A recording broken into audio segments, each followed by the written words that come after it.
that time of year, it's time to dig out your bathing suit and try to decide, can it make it through another summer season? We try to stretch the longevity of our suit so much because it is notoriously unpleasant to go shopping and try and find a new bathing suit. It is just so hard to find something that both fits and flatters. Now, if you have the ability to modify store-bought swimwear, it will open a whole new world of possibilities to you. Very few people have time to make a swimsuit from scratch, but we do have time to modify swimwear from a store. Today I'm going to modify 3 bathing suits. Actually, I'm going to modestify them. That means modify them for modesty. Now, modesty means many different things to different people. One thing modesty should not mean, it should not be about shame. Either feeling shame over our incredible human bodies or placing shame on others who see modesty in a different light. So even if you are not interested in adding modesty to your bathing suits, the techniques I'm going to show you could even just be used to make your swimwear fit a little better. So I'm Allison and welcome to Modestfy. Let's get started. So if you are new to sewing, you're going to want to start by watching our Learn to Sew videos, episode 1 through 4, and then join us back here. I'm going to show you the 3 suits that we're going to modify today.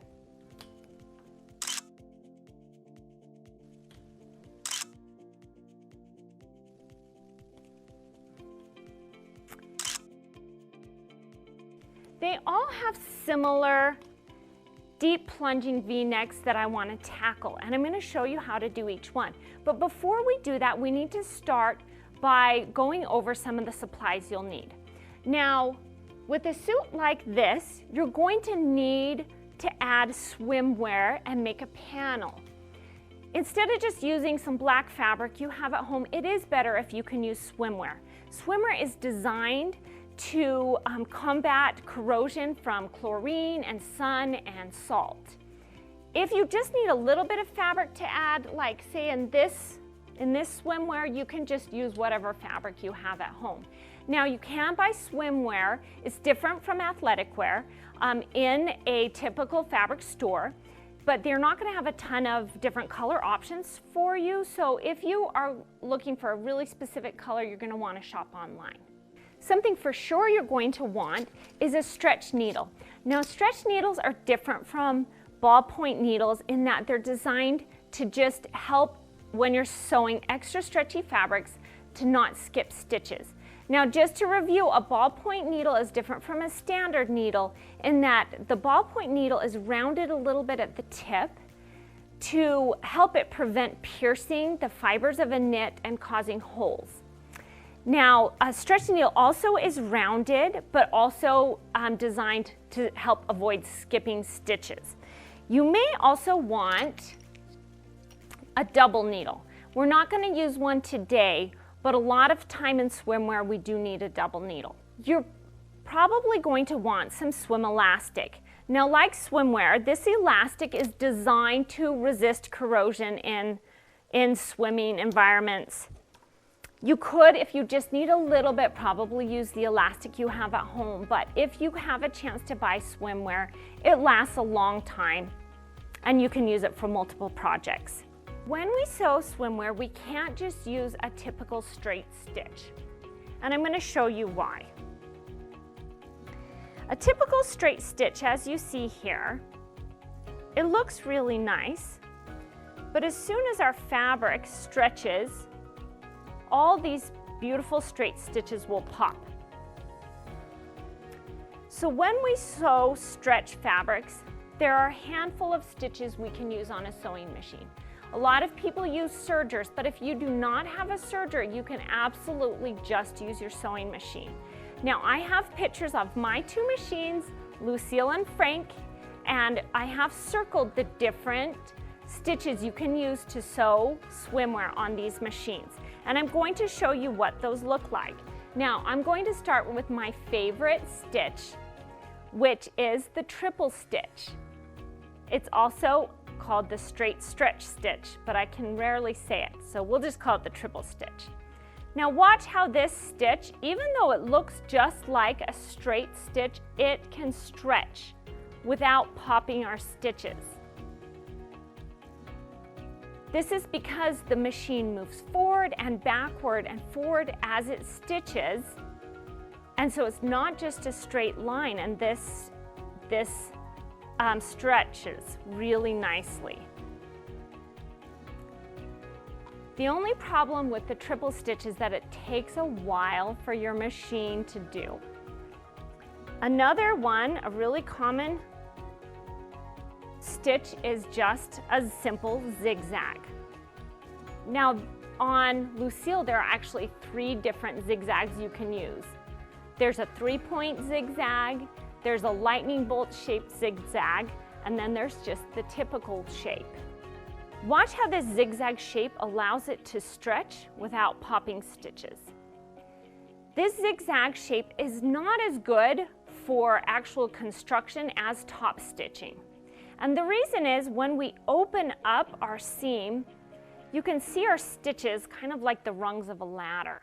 And let me compare that to the triple stitch. It looks more like a typical straight stitch. A third option is called an overcast stitch. It is meant to imitate a serger. This is also not as good for construction in my opinion. And the last example we have for you is a double needle. Now when you look at this, you might think that's just 2 rows of straight stitching. And if it were the case, when we stretch this, all of those stitches would pop. But this is actually made with a double needle, and because of that, on the back you see where we get our stretch.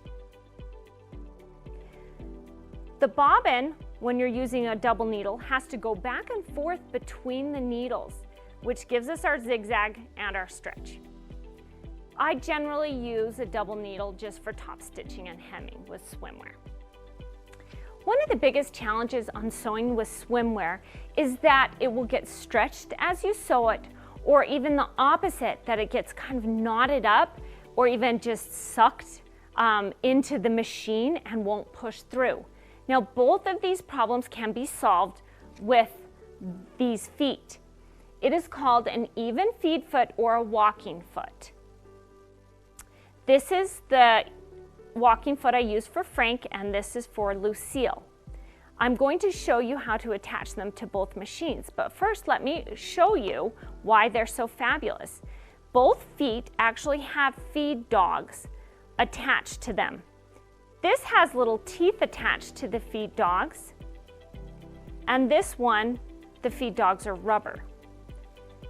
These feet double your machine's ability to evenly pull your fabric through your machine without stretching it. Let's head over to the machines and I'll show you how to attach them. Okay, to attach our walking feet, you're gonna find your little tool for your brother machine that comes with the machine. It's a little flathead screwdriver. And there's a large screw here right at the top of the presser foot. And we have to take the whole thing off. You can't simply change the presser foot by pushing the button. We have to take the whole shaft off. So we're going to replace it with our walking foot. So the first part we're going to attach is this. There is a metal bar shooting out from the top of our needle, and this little C goes right onto that. And then you can slip the rest right in place, grab your screwdriver and tighten it back up.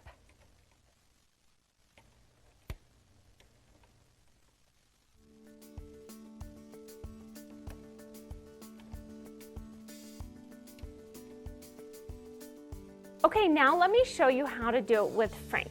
Once again, we're going to start with this C part. That needs to go on first.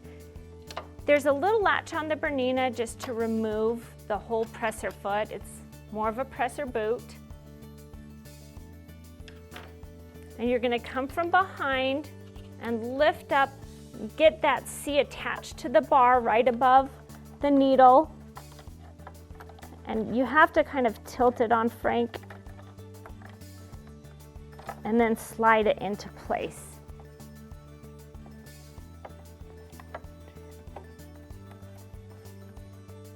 All right. So walking feet are great for sewing any stretchy material, swimwear, or just a typical knit, but they're also fabulous for quilting. You do need to make sure you have the right walking foot for your machine. They are not all interchangeable, so you'll need to look up by brand and model. You can just buy them online if one didn't come with your machine, and they are a fabulous investment. We're going to start with this swimsuit. I found it at Target and I really love this swimsuit. I also knew I'd be able to find black swimwear to fill in this plunging V-neck.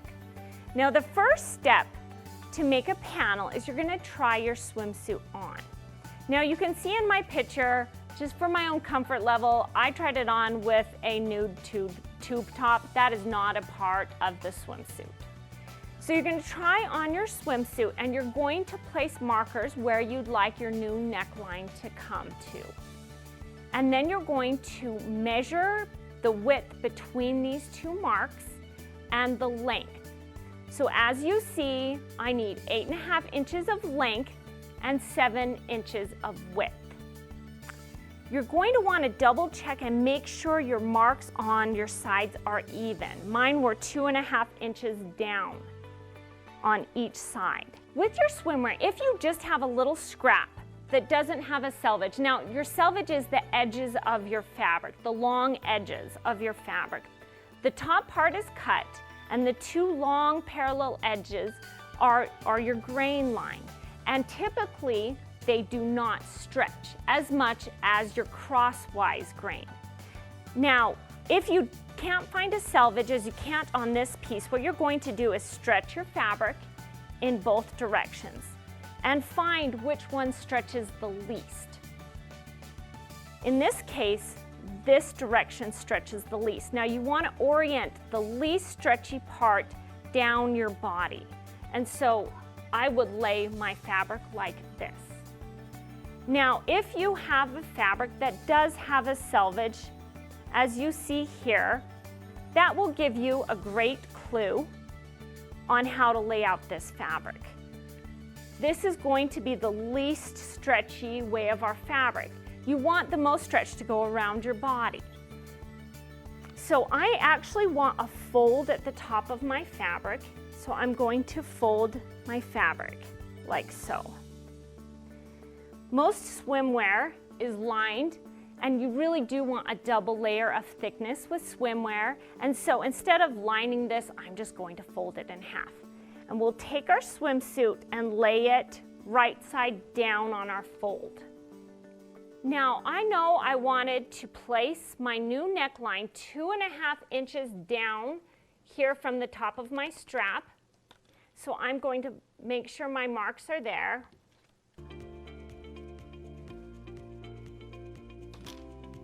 And I'm going to place the folded edge of our fabric about 1/2 inch over those marks. And if you remember, I wanted 7 inches between these. Okay. Now we're ready to pin the suit in place.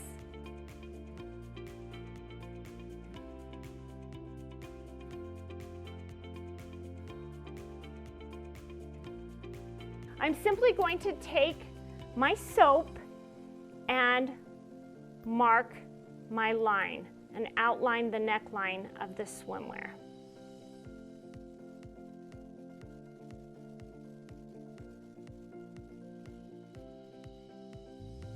And now I can unpin it.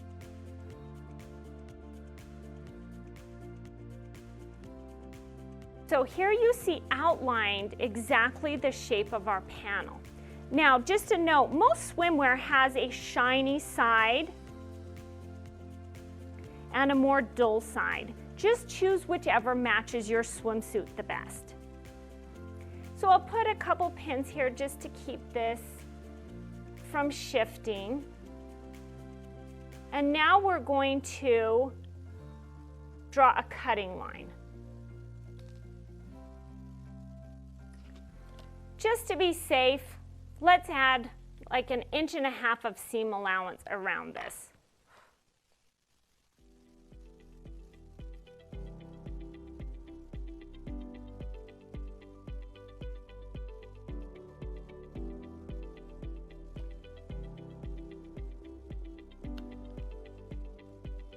And now we can cut this out. Now I prefer to use a rotary cutter when I cut swimwear. If you have scissors, just throw a few more pins in.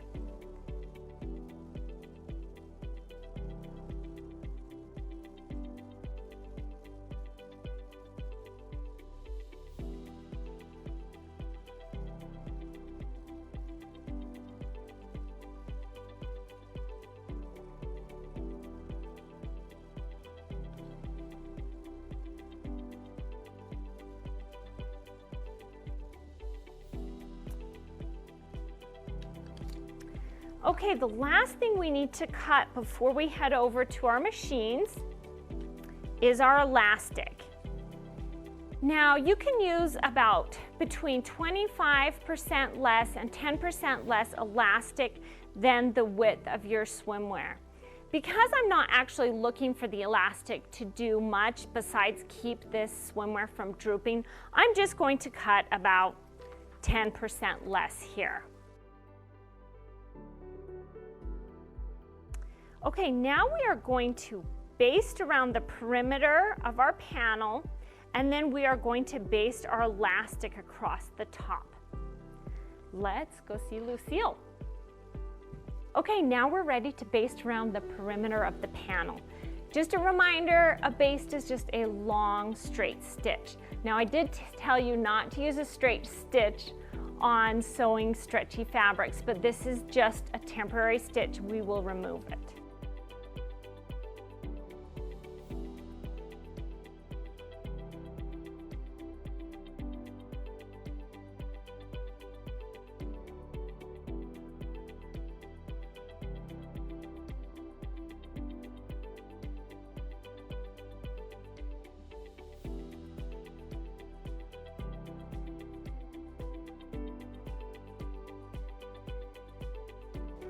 All right, now we're ready to attach our elastic right across the top. Now I'm just going to use clips to attach it, and then I will stretch it even as we sew it. I'm going to just start by basting it.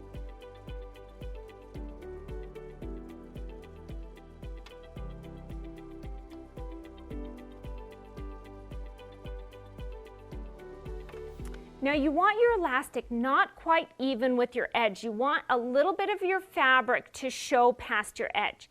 And what we're going to do is stitch here first and get a nice stitch, and then we can stretch our elastic. But until we get a little back stitch, we won't be able to stretch that elastic. So now we can stretch it. It's nice and secure, and we'll just stretch it and make sure we keep a little edge of fabric showing.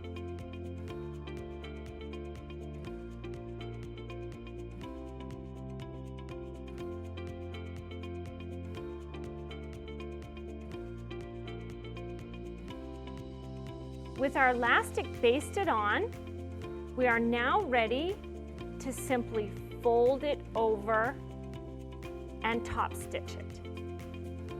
Now the top stitch you decide should really just match the rest of the bathing suit. So you're going to look at your bathing suit, and as you see here, this bathing suit has a zigzag top stitch. So I'll just do a zigzag to copy that look. Once again, you need to get a back stitch, and then you can stretch your fabric a little bit.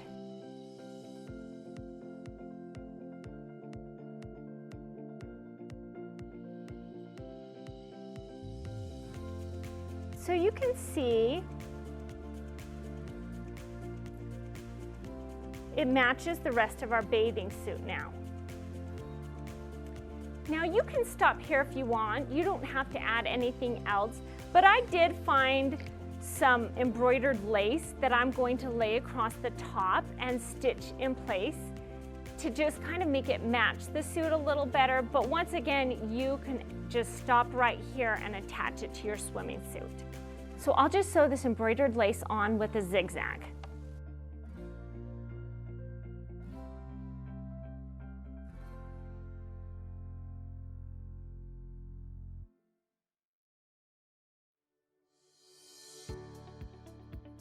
We're ready to attach it to our swimsuit now. Now, before we add our panel, what we need to do is just a little deconstruction. First of all, we need to remove the tie here, which you can see from my pictures is actually, it was put on crookedly. Now, we could unpick this, and I think I'm just going to cut it for now.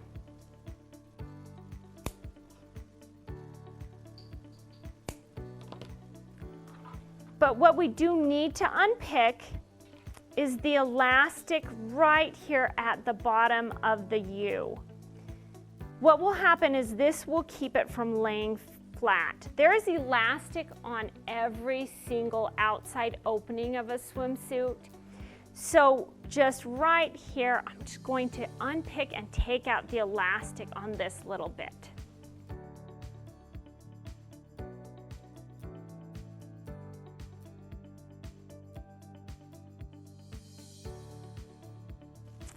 Okay, we got our little bit of elastic. And now we're ready to pin our panel in place.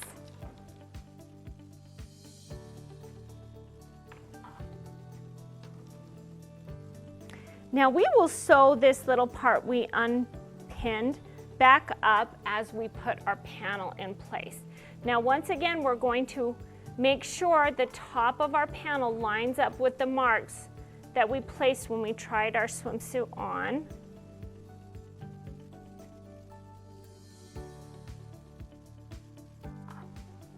We're going to double check that we made that 7 inches.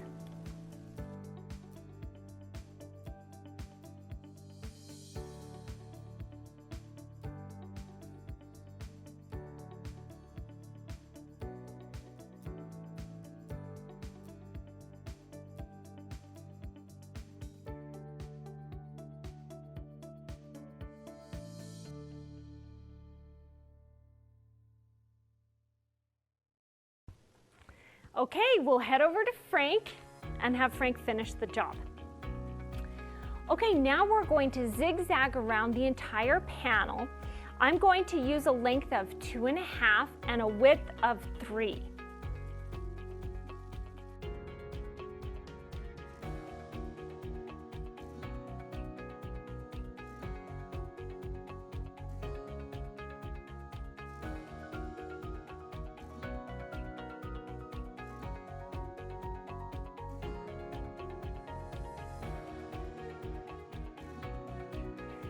Okay, it's finished. Now I should have warned you first, make sure you don't sew through both layers of your swimsuit and sew it shut. That would be really frustrating. If you need to, slip it right over the arm so you don't risk that. Okay, now look for my before and afters in this one. Okay, this next suit actually caught my eye just because I hate it so much. Now, but having said that, I actually see a little bit of potential in this suit, and I hope to wear it. Now, the problem with this suit is it just maybe has too much going on, but that's partially because this is such a terrible ruffle. Do you see how the underside of this ruffle is sticking up? So anytime you're gonna look at this suit, you will see bits of the underside of the ruffle sticking up.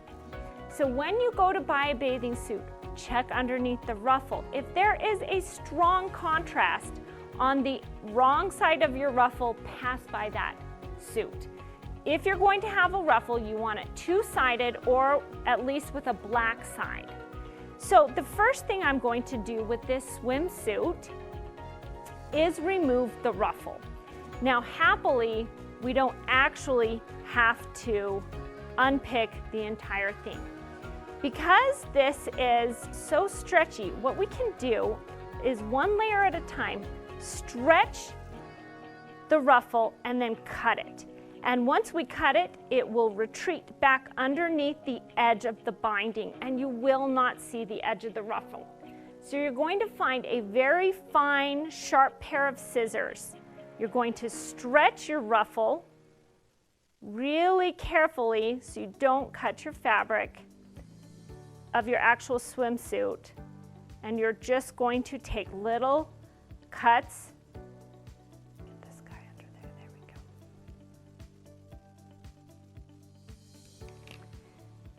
So for the rest of the alterations, what I will do is actually follow the exact same pattern that we did with our black swimming suit.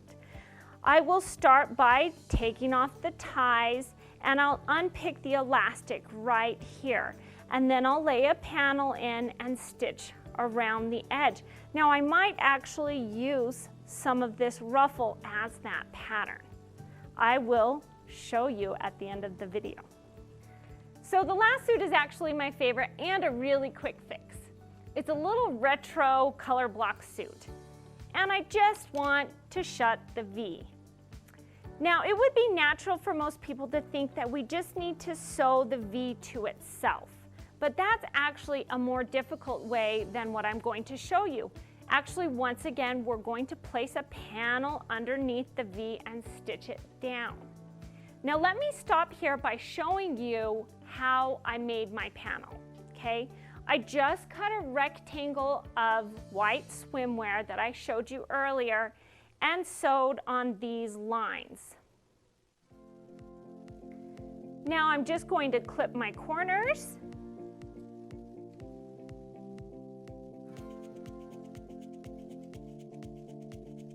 And turn it inside out.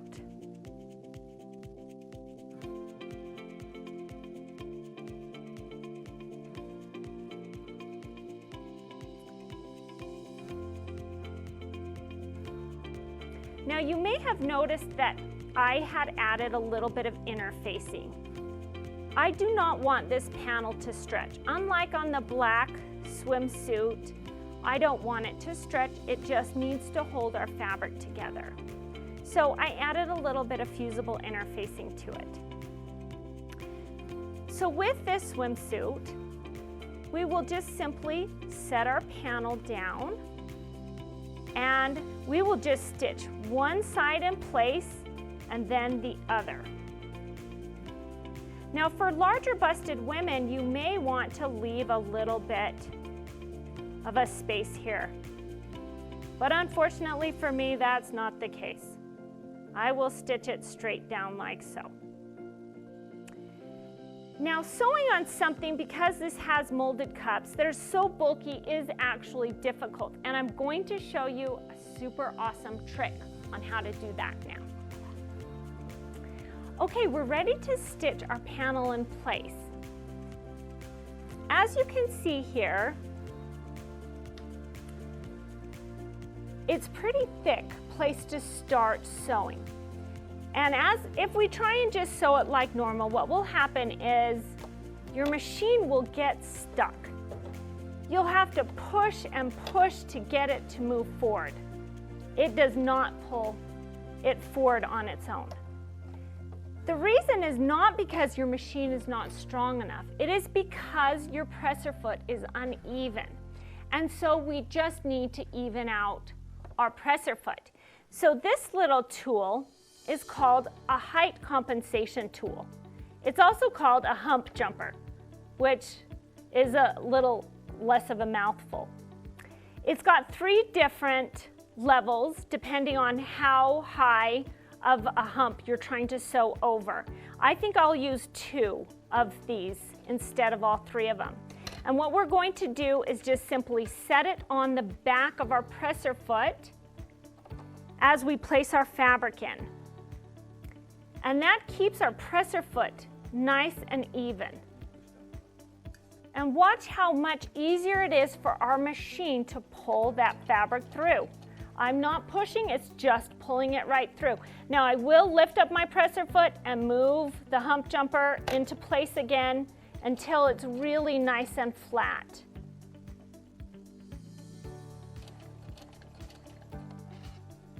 And now we can just sew.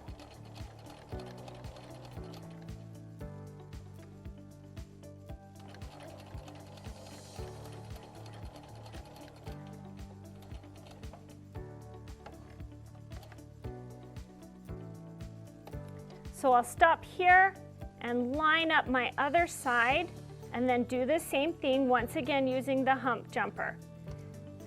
Now if you don't have a hump jumper, you could probably just fold up a piece of cardboard and set it in the back of the presser feet.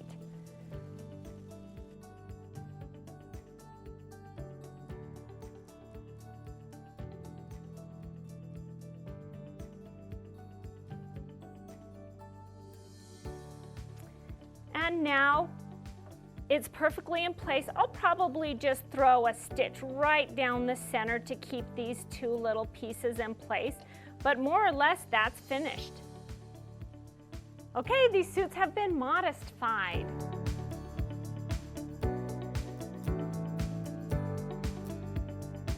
Please feel free to vote whether you think the ugly suit is still ugly, less ugly, maybe it's even cute.